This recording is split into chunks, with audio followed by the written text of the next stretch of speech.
Berapa banyak dari kalian yang tahu apa singkatan dari TBC? Jika kalian selalu mendengar peringatan mengenai penyakit TBC, kalian juga harus tahu bagaimana mengenalinya dan cara mencegahnya. Lalu, bagaimana kita bisa melakukan hal-hal tersebut?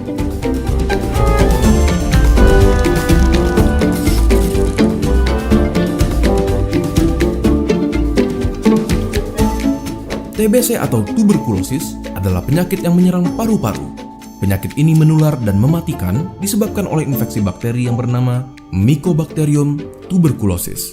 Tidak hanya paru-paru, TBC bahkan bisa menginfeksi kelenjar getah bening, usus, tulang, bahkan selaput otak. Kuman TBC menyebar ketika seseorang dengan penyakit TBC paru aktif, batuk, ataupun bersin. Percikan dahak dan liur yang terbawa udara adalah media penularannya, dan kuman TB mampu bertahan di ruangan yang lembab dan kurang sinar matahari. Tanda dan gejala umumnya berupa batuk lebih dari 2 minggu, batuk disertai darah, berkeringat di malam hari tanpa aktivitas, demam lebih dari 38 derajat Celcius, dan penurunan berat badan secara drastis. Lalu, siapa saja yang beresiko tertular TBC?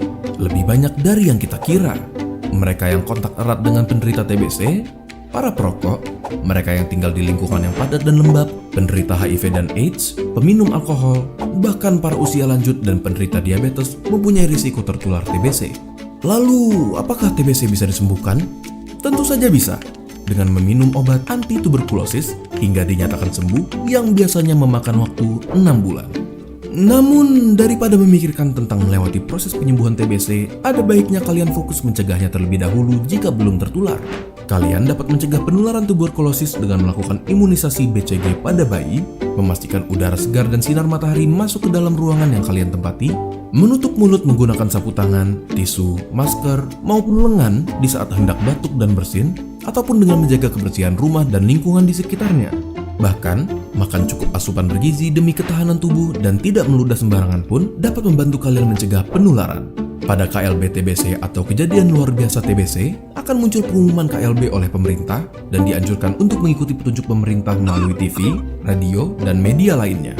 Jika kalian menemukan orang dengan tanda dan gejala TBC, ada baiknya kalian merujuk mereka ke fasilitas kesehatan. Bagaimana menurut kalian? Apakah informasi ini berguna?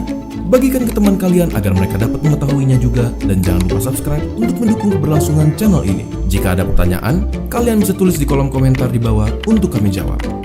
Video ini merupakan kerjasama antara Palang Merah Indonesia dengan Neuron dalam menyediakan informasi yang dapat berguna bagi kalian semua. Terima kasih dan sampai ketemu di video berikutnya.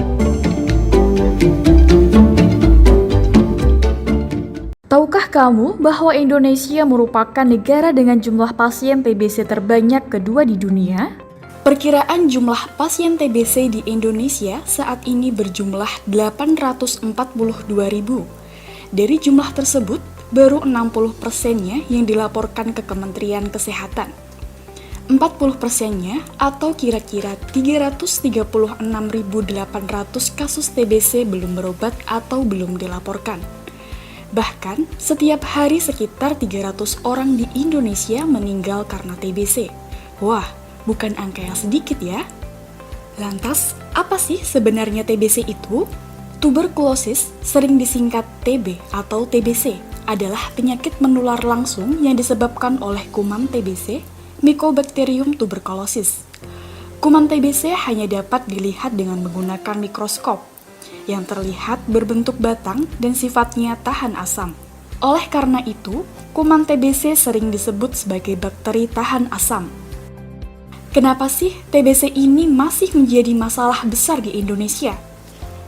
Yang pertama, belum semua fasilitas pelayanan kesehatan memberikan pelayanan yang optimal untuk pasien TBC.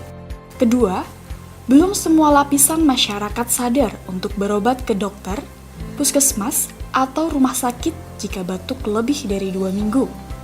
Ketiga, belum semua lapisan masyarakat paham tentang penyakit TBC, bahayanya, cara penularannya, pengobatannya, dan pencegahannya. Bagaimana kuman TBC ditularkan dari pasien ke orang di sekitarnya? Penularan kuman TBC terjadi melalui droplet, percikan air ludah yang keluar saat pasien TBC batuk, bersin, tertawa, atau berbicara. Kuman TBC tersebut selanjutnya akan terhirup oleh orang yang berada di dekat pasien tersebut. Siapa saja yang berisiko tinggi tertular TBC? Anak balita, lanjut usia, remaja, pasien diabetes mellitus, orang yang tinggal di rumah yang padat penghuninya, gizi buruk, dan pasien HIV. Berikut gejala jika kita terkena TBC. Untuk orang dewasa, gejala utamanya adalah batuk berdahak lebih dari 2 minggu disertai darah. Gejala penyertanya adalah demam, penurunan berat badan, keringat malam, sesak nafas atau nyeri dada, nafsu makan menurun, dan lemah. Sementara, untuk anak, gejala yang ditimbulkan adalah batuk lebih dari 2 minggu, pembekakan kelenjar, demam tanpa sebab, berat badan turun, atau aras-arasan. Lalu, bagaimana cara mencegah sakit TBC? Salah satunya dengan vaksinasi BCG yang diberikan pada anak umur 0-3 bulan.